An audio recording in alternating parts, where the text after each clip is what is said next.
Boa noite a todos. Essa atividade da nossa matéria Caracterização de Minerais. Meu nome é Euclides Neto, nossa professora orientadora Cristina Carvalho. E a gente vai tratar um pouquinho sobre alguns temas que as atividades nos propõem a estudar. Vamos falar um pouco sobre dureza dos minerais, as propriedades dos minerais. Então, dureza de um mineral é a sua resistência ao cisalhamento. É um termo mineralógico que detona o quanto resiste um mineral de um arranhado. A dureza relativa é usada na identificação comparando a dureza do mineral com outro de dureza conhecida. Friedrich Monch, um mineralogista alemão, desenvolveu uma escala de dureza há mais de 100 anos atrás. O mineral mais duro conhecido, que é o diamante, ele foi classificado com o número 10 dentro da escala. E essa escala de dureza relativa de Monch, ela é usada na determinação de dureza relativa, que é comparada com alguns minerais comuns de dureza conhecida. Ao exemplo, nós vamos ter aí do lado aí, que é a gepsita, que é usada na unha, fluorita, que é usada na moeda de cobre, ortoclássio, que é o canivete, e o topázio, que é dentro da porcelana, né?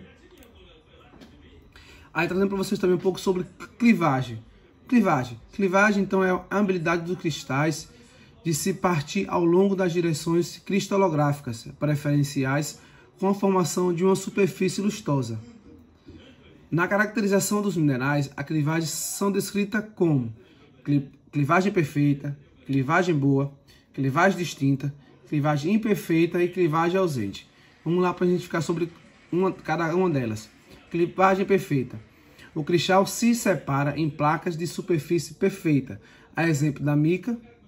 Clivagem boa. A separação se dá em certas direções, muitas vezes formando superfícies em degraus.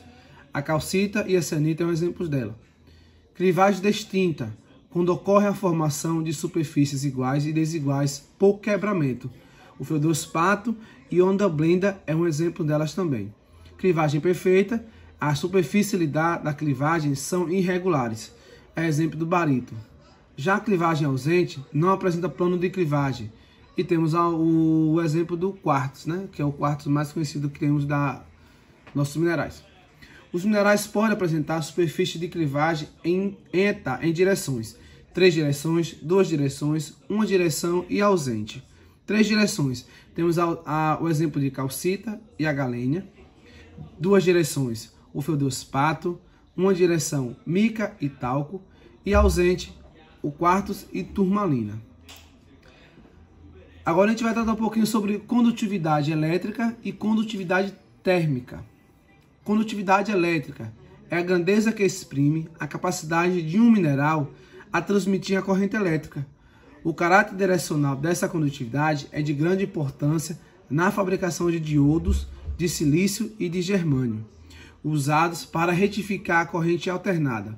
O grau de condutividade varia grandemente de acordo com a direção cristalográfica. Condutividade térmica. Ela vai dar a habilidade do mineral que tem a conduzir o calor. É uma propriedade vetorial e depende da estrutura interna do cristal. Todos os sistemas, fora o sistema cúbico, são anisotrópicos, ou seja, o calor propaga-se em maior velocidade numa direção e menor velocidade em outra.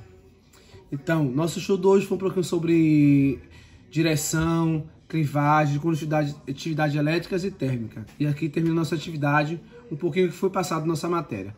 Boa noite a todos.